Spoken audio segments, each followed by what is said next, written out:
My name is Tyler Ruane. I'm a second grade teacher at Hanson Elementary in Cedar Falls, and this is just the second time I've been up front on a Sunday morning here on the Cedar Falls campus.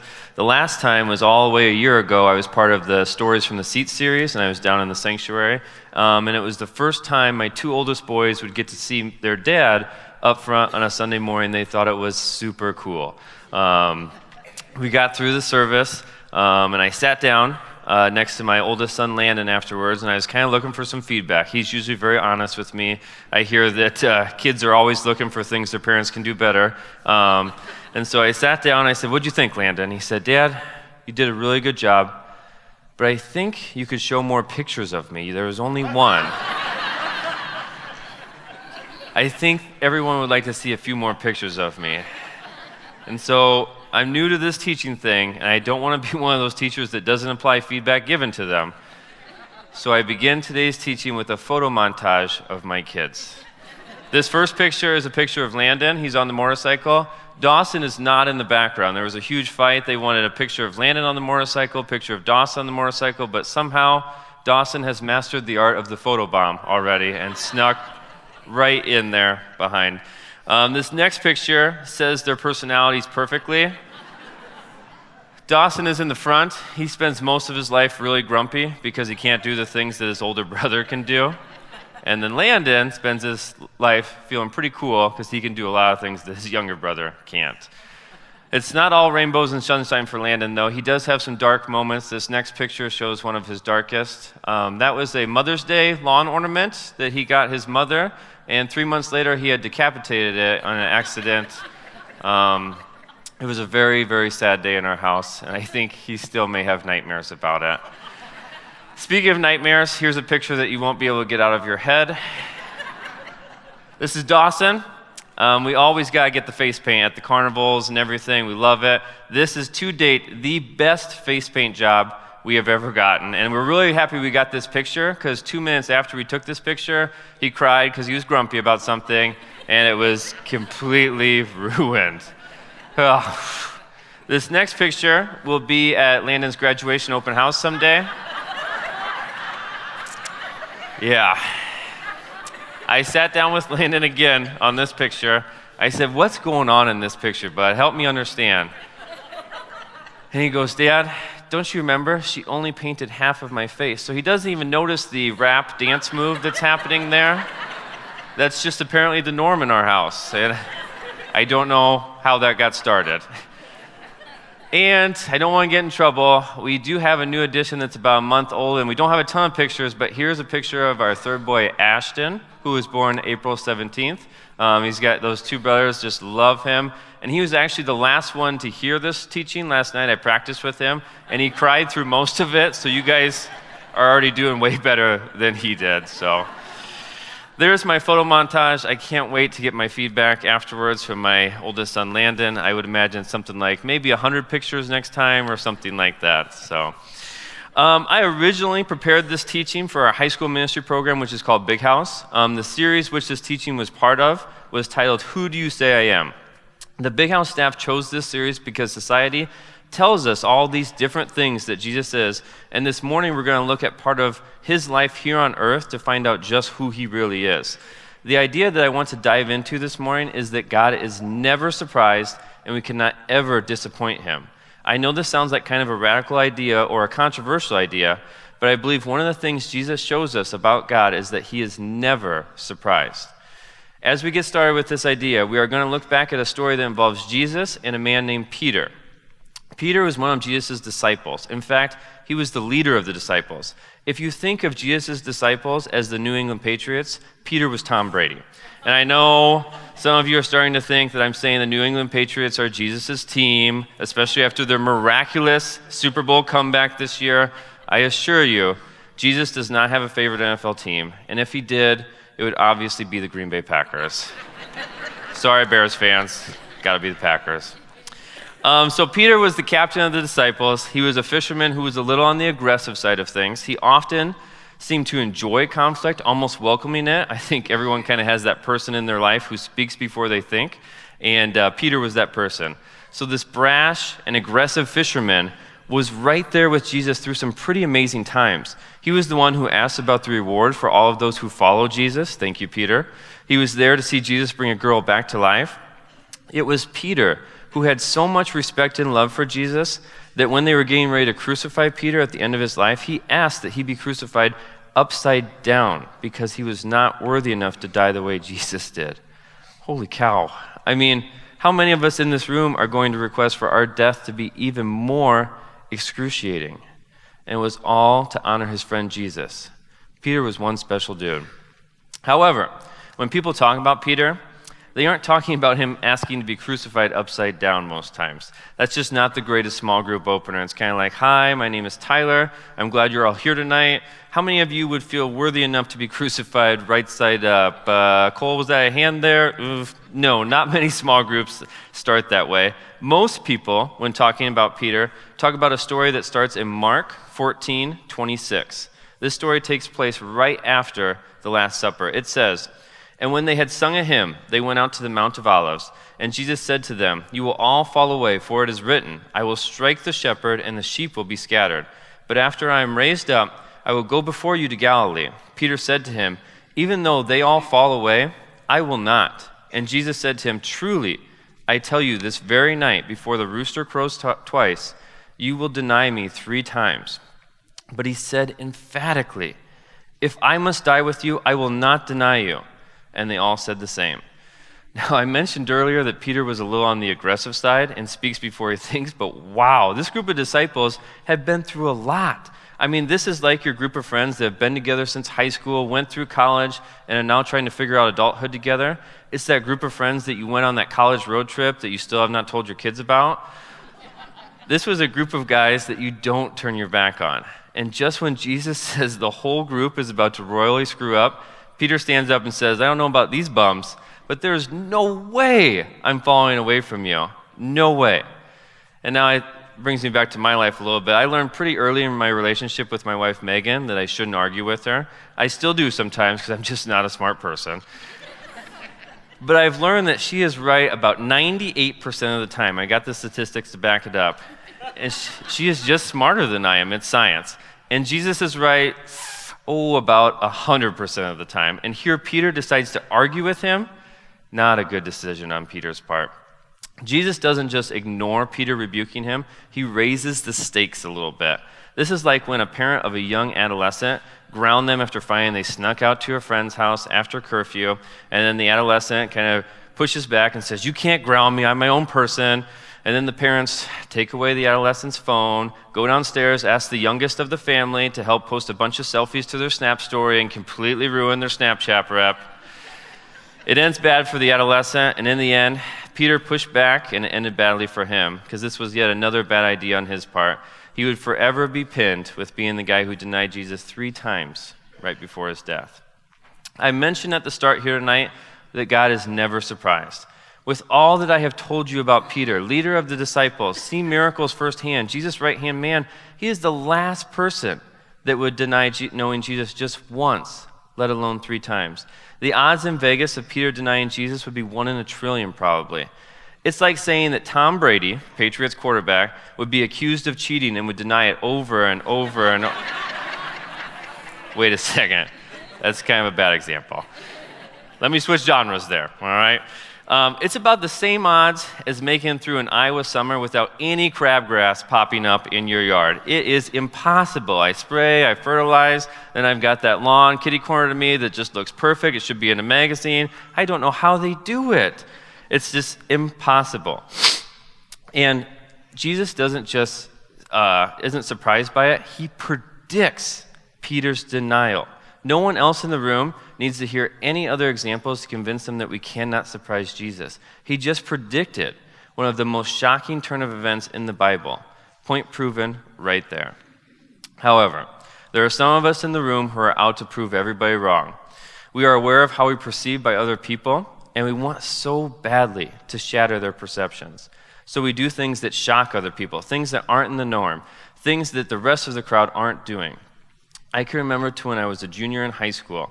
Those of you who have teens in the room or have had teens as kids are already nodding your heads. Yes, high schoolers do like shock and awe. That is a fact.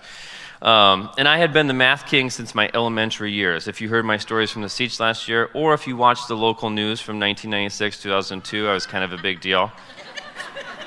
You already know this. Anything involving numbers and calculations has just always come easy to me. Everyone in my life knew how fast I could do calculations, and I just couldn't resist showing off my God-given abilities at every mathematical opportunity. These were awesome moments for me.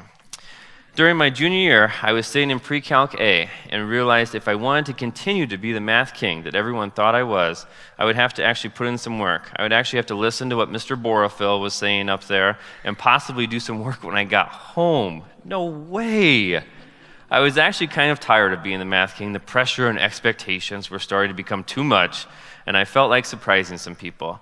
So I picked up these things called Sudoku puzzles and started doing those during math class instead of paying attention and doing work.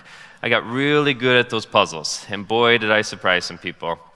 We got a letter to our house saying that I currently had a D in math, and I got to see my mom firsthand go through every emotion a human can possibly go through in a 2-minute span. It was quite a sight that I kind of enjoyed for a few seconds and then became extremely terrified. It left me in loads of trouble. I surprised my parents, my teacher, my counselor. Mission accomplished, right? I didn't surprise God. I'm sure he saw this coming from 16 years away. I made this decision without a single thought about God. I wasn't a Christian at the time and hadn't even started exploring a faith of my own. And yet he used this moment to teach. He taught a non-Christian a valuable lesson about work ethic. I learned during this time that I was coming to a point in my life where stuff was not going to be handed to me anymore. I had not really developed an ounce of work ethic up until this point. And I learned in those coming years, especially in college, my work ethic would need to grow leaps and bounds if I was to have any type of success. Little did I know, he was preparing me to work at making a faith life of my own. Sometimes life is so crazy, I just forget that God uses those normal, everyday stuff to teach us things about him and our relationship with him. He's always working to help us get to know him better. Back to Peter. Last I talked about Peter, Jesus had predicted his denial. Let's relive Peter's moment of complete failure. It starts up in Mark chapter 14, verse 66. After Jesus had already been betrayed and arrested, it says, "And as Peter was below in the courtyard, one of the servant girls of the high priest came, and seeing Peter warming himself, she looked at him and said, 'You are also with the Nazarene Jesus.' But he denied it, saying, 'I neither know nor understand what you mean.' And he went out into the gateway, and the rooster crowed." Now, it doesn't say this anywhere, but I like to think that Peter heard the rooster crow, and it brought him back to the night before, and he was out to prove Jesus wrong. But it continues to say, "The servant girl saw him and began again to say to the bystanders, 'This man is one of them.' Again, he denied it. And after a little while, the bystanders again said to Peter, 'Certainly you are one of them, for you are a Galilean.' But he began to invoke a curse on himself and to swear, 'I do not know this man of whom you speak.' And immediately the rooster crowed a second time. And Peter remembered how Jesus said to him, 'Before the rooster crows twice, you will deny me 3 times.' And he broke down and wept." I don't know if I've ever felt as disappointed as Peter felt in that moment. He just denied his best friend, his Lord and Savior, right in front of him before he was about to be crucified. That has to be rock bottom. There's no coming back from that.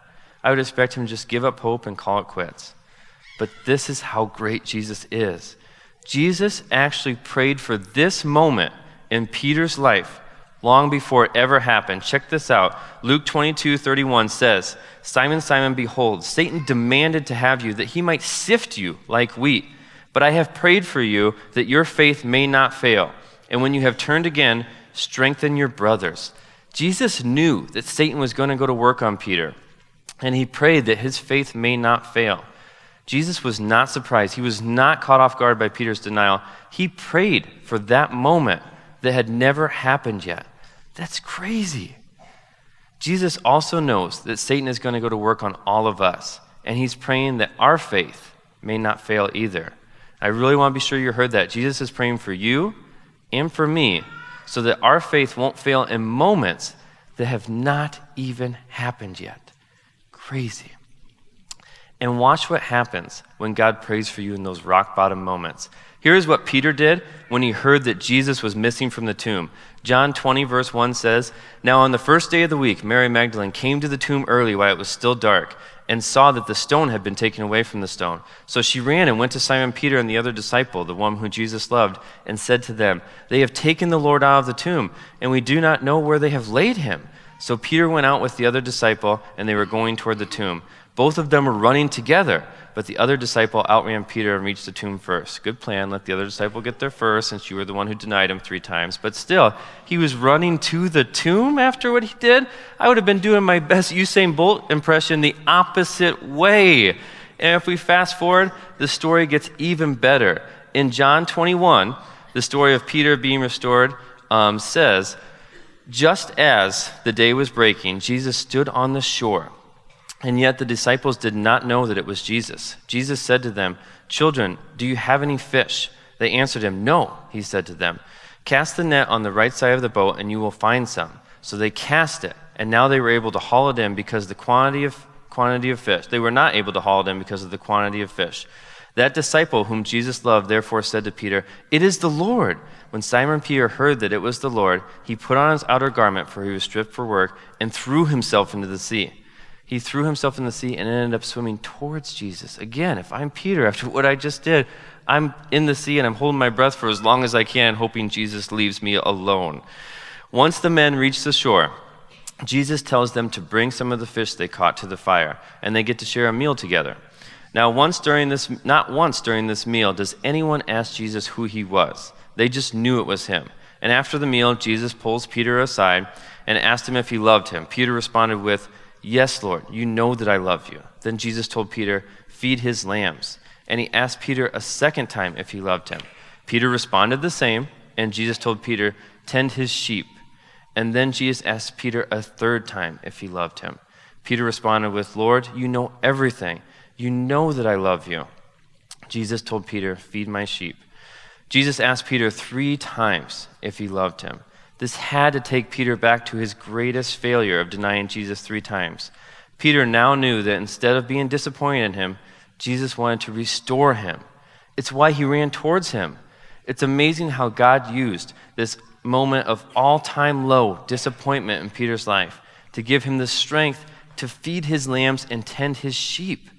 This is what Jesus asked of Peter on the beach after Peter threw himself into the sea. That's a pretty important task to give someone who denied even knowing you not too long ago. And the same is true for us. We cannot disappoint God. He uses disappointing moments where we feel like we can't sink any lower, and he builds us up. When I try to think about some of my most disappointing moments from my life, which is not a fun task, by the way, you can do it, but it's not very fun. There is one that stands out as one where I felt like a complete failure of a Christian. They say that your college years are often where you make those lifelong friends. I know I made some great friends in college who I still get to hang out with even in my adult years. I was even lucky enough to have a best guy friend in college. We would talk sports, we'd make delicious salsa, and we push each other in our faith. We spent 2 months going through the book of Ecclesiastes together, and to this day, that is my favorite book in the Bible. At some point in our young adult years, things started to unravel for my friend. Never fear, though. God had placed me in his life to be one of the many people who could walk beside him as he pushed through his struggles and come out a better man on the other side. I was going to hold him accountable and have the tough conversations with him that would strengthen him in those dark moments. After months and months of ups and downs, the downs eventually started to outweigh the ups for my friend. And I would love to say that I did the best I could to hold him accountable and push him to be better. But unfortunately, that wouldn't be true. When I told him that I would hold him accountable and help him live up to the standards of the Christian man we both wanted him to be, I had no idea how hard it would be to start those tough conversations. There were so many times where I saw he wasn't being that man that we talked about he could be, and I should have been the friend that he needed in those moments. But instead, I would make excuses and avoided the tough conversations that might have made a big difference for him. Our relationship came to an abrupt ending when I learned that he had packed up and moved to Des Moines, was getting a new phone number, and was starting over. There it was, rock bottom. God put me and others in his life to be the salt and light that he needed, to hold him accountable. That's what I was going to do. This was not how it was supposed to end. Without a goodbye, no prayer, no last run through Ecclesiastes, without any closure, I put this all on me. I had failed him as a friend. That was the only explanation I could have for what happened. God doesn't mess up. God knew that I screwed up, and he knew that I let both him and my friend down. It took me a little while to figure this out, but the moment where I felt failure had created yet another opportunity for me to grow. After overanalyzing every single word I said and every action I made for the previous 6 months, I finally realized that my friend wasn't going to be saved by me. I'm a sinner who made mistakes and still makes lots of mistakes. I can't save anyone. My two oldest boys think I can, but they also think I'm Batman. I didn't follow my friend to Des Moines, but you know who did? Jesus did. He wants a relationship with each and every one of us. He wants us building our relationship with him, just like Peter and him did. He wants us diving into the Word and prayer, learning more about the man who died for our sins.